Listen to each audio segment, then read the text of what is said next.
Daphne Bugbee Jones was an architect who set a precedent for women architects and modernist design in post-World War II Montana.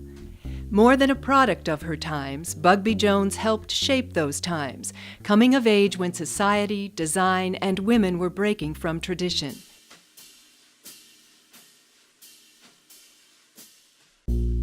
In the 1950s and 60s, as America's economy recovered from almost 2 decades of economic depression and war, the demand for new construction was as high as it's ever been. Colleges and their architecture programs were flooded with returning veterans studying under the GI College Bill. Though most of these students were male, Bugbee Jones, a veteran of the Navy's WAVE program, attended Harvard's prestigious Graduate School of Design, where she studied under Modernist pioneer Walter Gropius. She was among the first women to graduate from that program. Daphne was Walter Gropius's first female student at Harvard in the post-war period.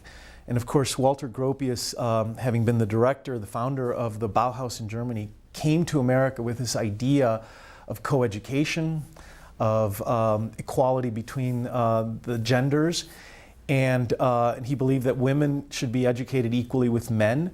So there was a certain sense of idealism in Walter Gropius's version of modernism. I think she embraced the utopianism that Walter Gropius and the Bauhaus faculty brought to America.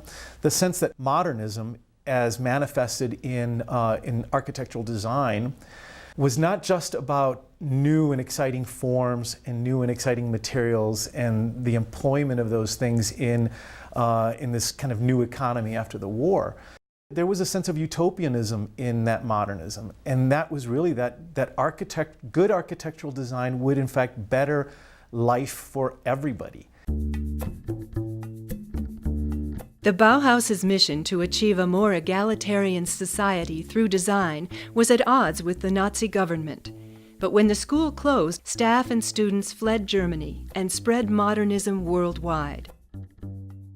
If you look at her projects in graduate school or at Harvard, what you sense is that pervasive notion that we're building designs that could be replicated across class and across space. So she designed large apartment blocks. She designed units that were modular, that could be replicated in communities across the country, across the world. So whether you were poor or rich, good design was good design, and it improved your life. I think it's clear that Daphne knew that she was a trailblazer. The most wonderful thing is to think about her being pregnant and defending her thesis. A thesis that was not your typical architectural project. She was designing a home for delinquent young women in an urban context on the eastern seaboard. And she was aware that she was in fact jostling the establishment ever so slightly.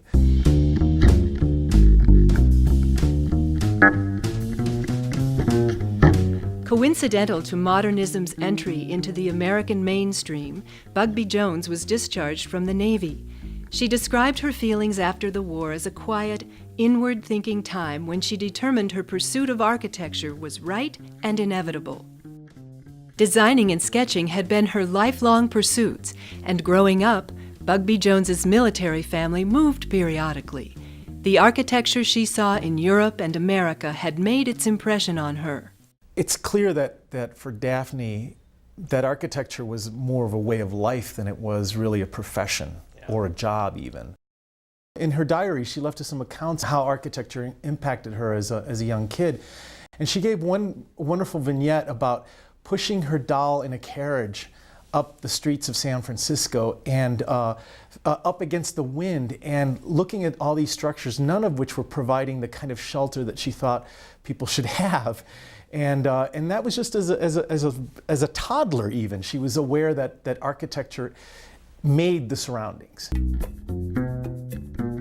Though she stands out as a woman working in the male-dominated field of architecture, Bugbee Jones's work didn't stop there. She's equally known in Montana for her progressive activism. She chaired the Montana League of Women Voters, was a state legislator, and a delegate to Montana's 1972 Constitutional Convention.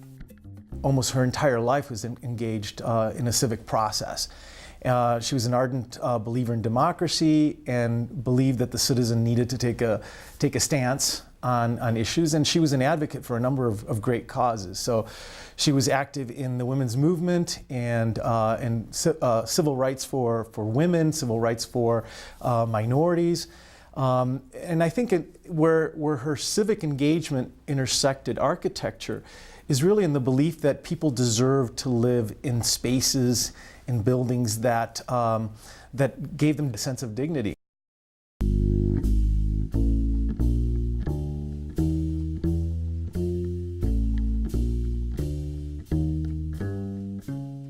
Bugbee Jones made a home for herself in Montana.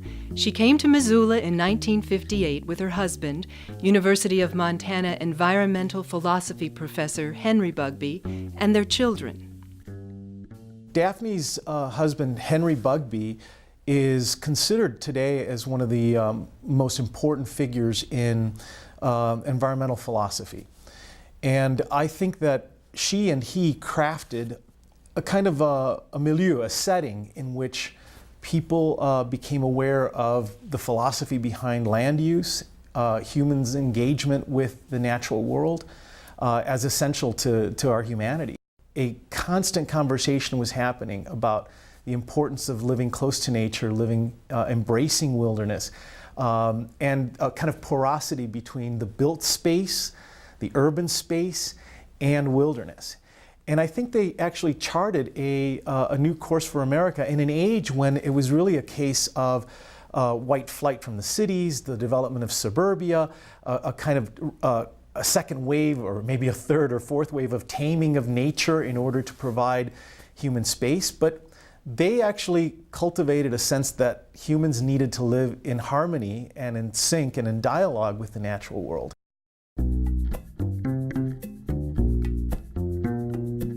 With deference to nature and the influence of Frank Lloyd Wright's organic design philosophy, Bugbee Jones's houses harmonize with the native landscape and represent idealized rural living, where modern conveniences and non-agrarian lifestyles render the elements non-adversarial and benevolent. Frank Lloyd Wright was one of her mentors, sort of psychic, spiritual, and intellectual mentors. And so his architecture was very much tied to America's nature and America's geology and America's topography, and the notion that our architecture should really reflect our place and our resources and what we have available to us.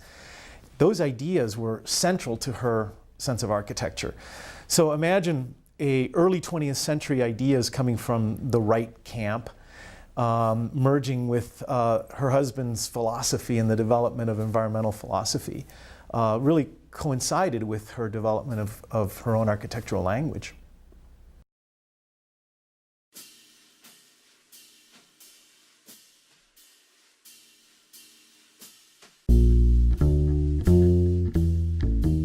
In Montana, she designed 12 residences.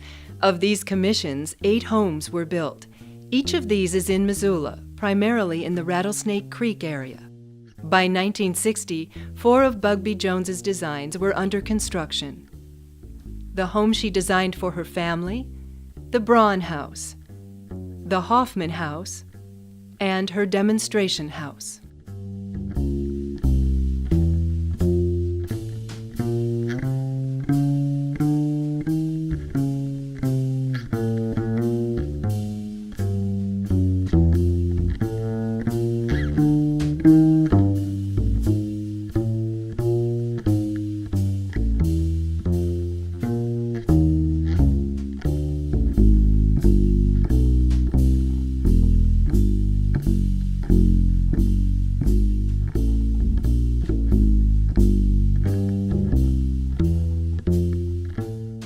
Following her first commissions, 4 more of Bugbee Jones's designs were built between 1966 and 1981.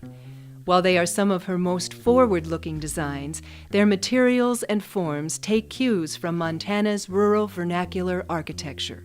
These include the Bazock House, the Field House, and the Kimball House. Adjacent to the Kimball House is the home where Bugbee Jones lived into her later years with her second husband, Dr. Wendell Jones.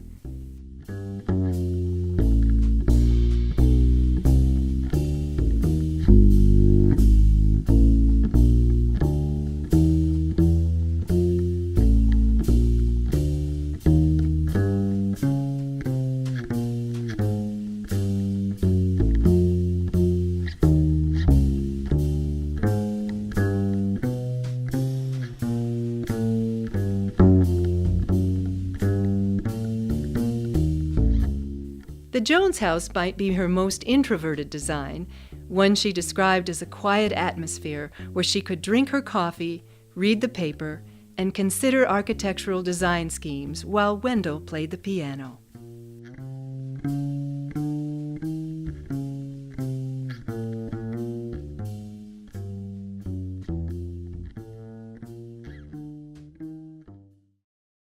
She understood that by moving to Missoula, Montana, by moving to the West, that she was sacrificing a potential career, but she cared enough about architecture to do it her entire life.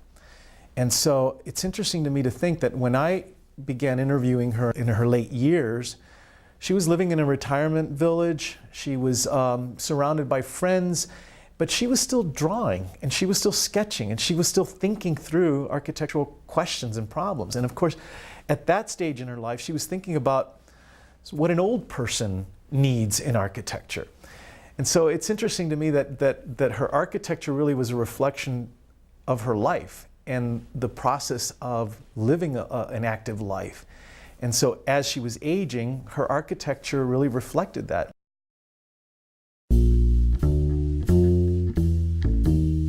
Bugbee Jones's work creates a human atmosphere that signifies her nurturing spirit. In her memoir, she writes that the idea of creating a nest underlies her designs. She describes the nest as containing the resonance of our sweetest memories and gratitude for the protection, warmth, and contentment on which we build our lives.